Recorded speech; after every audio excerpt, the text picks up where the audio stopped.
جس طرح انسان دیوار کی طرف، غار کی طرف، پتھر کی طرف منہ کر کے بیٹھتا ہے، وہ ایسا بیٹھ کے پیشاب کرنے لگا۔ تو فرمایا اللہ نے ان کی آنکھوں میں پردہ ڈال دیا ہے، ہم ان کو نظر نہیں آتے۔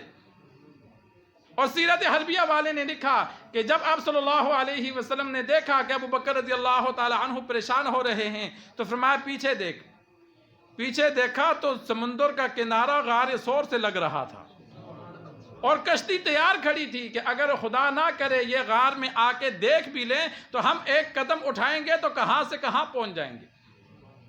اسے تو یہ مکان کہتے ہیں، انبیاء کے لیے بھی ہوتا ہے، اولیاء اللہ کے لیے بھی ہوتا ہے۔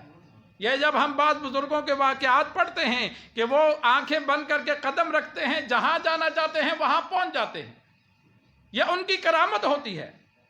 تو انبیاء کے لیے معجزہ ہوتا ہے، انبیاء جہاں جانا چاہیں بسا اوقات وہ ارادہ کرتے ہیں، رب پہنچا دیتا ہے۔ دیکھنا چاہیں تو اللہ پردے ہٹا کے سارا منظر سامنے دکھلاتا ہے۔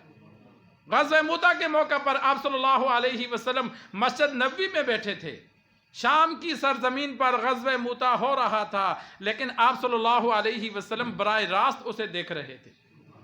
بخاری شریف میں موجود ہے، آپ صلی اللہ علیہ وسلم نے فرمایا جعفر شہید ہو گیا، پھر فرمایا عبداللہ بن رواحہ شہید ہو گیا، پھر فرمایا زید شہید ہو گیا، ترتیب اوپر نیچے ہو سکتی ہے۔ وہ شہید ہو رہے تھے، آپ صلی اللہ علیہ وسلم جنگ کا منظر دیکھ رہے تھے اور مدینہ میں بیٹھ کر آنسو بہا رہے تھے، رو رہے تھے، کیونکہ منظر دیکھ رہے تھے۔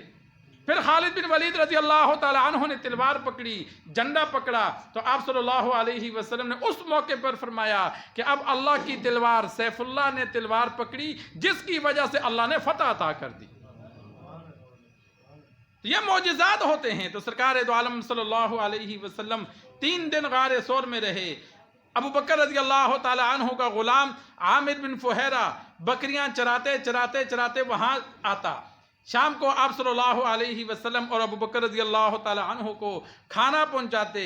اسماء رضی اللہ تعالی عنہ جو ابو بکر رضی اللہ تعالی عنہ کی بیٹی ہیں، کھانا باندھنے کے لیے جلدی میں ان کے پاس کچھ تھا نہیں، تو انہوں نے اپنی اوڑھنی، نطاق عربی میں اس دوپٹے کو کہتے ہیں جس کو عورتیں یہاں باندھتی تھی۔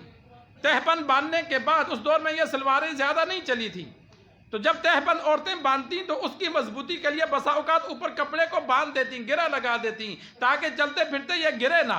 تو حضرت اسماء رضی اللہ تعالی عنہ نے جب دیکھا کہ کھانا باندھنے کے لیے اور مشکیزہ جو چمڑے کا تھا جس میں پانی تھا، باندھنے کے لیے کچھ نہیں، تو انہوں نے اپنا وہ نطاق 2 ٹکڑے کیا، ایک میں کھانا باندھا اور ایک میں پانی باندھا، پانی سے باندھ کر وہ پھر حوالے کیا۔ اسی وجہ سے اسماء رضی اللہ تعالی عنہ کو ذات النطاقین کہا جانے لگا، کہ 2 نطاق والی، کہ ایک نطاق تھا اس کے 2 ٹکڑے کیے۔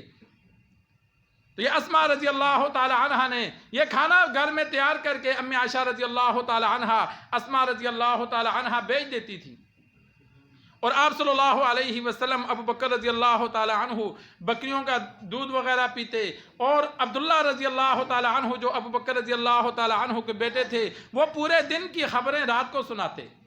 جب رات کو واپس آتے تو عامر بن فہیرہ ان کے پیچھے بکریاں لے کے آتا تاکہ اس بچے کے اور میرے جو پاؤں کے نشانات ہیں وہ مٹ جائیں، کفار کو پتہ نہ چلے کہ اس راستے میں کوئی آیا ہے، کوئی گیا ہے۔ 3 دن یہ اسی طرح خدمت کرتے رہے۔ ابو بکر رضی اللہ تعالی عنہ کو سانپ نے ڈس لیا، مشہور واقعہ موجود ہے کہ آپ صلی اللہ علیہ وسلم گود میں سر رکھ کے غار ثور میں سو رہے تھے، تو جب ڈسا تو زہر کی تکلیف محسوس ہوئی، زہر کی تکلیف محسوس ہوئی، حرکت نہیں کی، کہیں آپ صلی اللہ علیہ وسلم اٹھ نہ جائیں۔ یہ صحابہ تھے، خود تکلیف برداشت کرتے تھے لیکن حرکت نہیں کرتے تھے کہ ہماری وجہ سے آپ صلی اللہ علیہ وسلم کو ذرہ برابر بھی کوئی دکھ محسوس ہو۔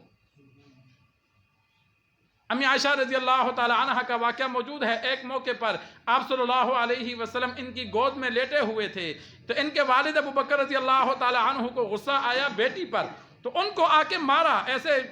تو امی عائشہ رضی اللہ تعالی عنہ فرماتی ہیں مجھے تکلیف ہوئی لیکن میں نے حرکت نہیں کی کہ میری گود میں امام الانبیاء سو رہے تھے، کہ ان کو پتہ نہ چلے، وہ حرکت نہ کریں، ان کو تکلیف نہ ہو۔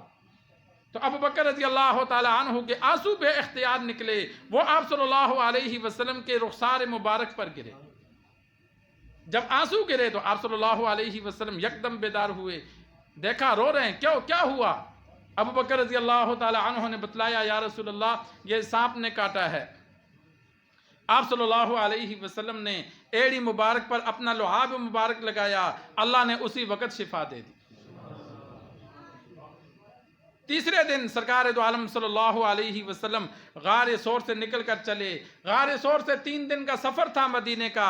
کہاں کہاں طے ہوا؟ مورخین نے صرف چند باتیں ذکر کی کہ ایک ساحل سمندر کی جانب سے جو مکہ سے مدینے کا راستہ نہیں تھا، خفیہ راستہ تھا، اس جانب سے جو بیابان علاقہ تھا، راستہ بنا ہوا نہیں تھا، ان علاقوں سے وہ راہبر لے کر آیا۔ آپ صلی اللہ علیہ وسلم نے ایک تو منع کر دیا تھا کہ میرا نہیں بتانا۔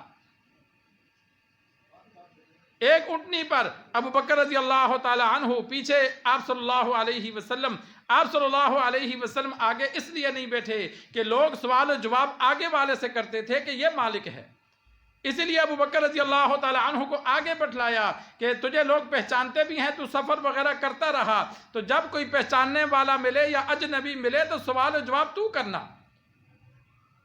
اور اسی طرح دوسری اونٹنی پر عامر بن فہیرہ، عبداللہ بن عریقت وغیرہ وہ سوار ہوئے۔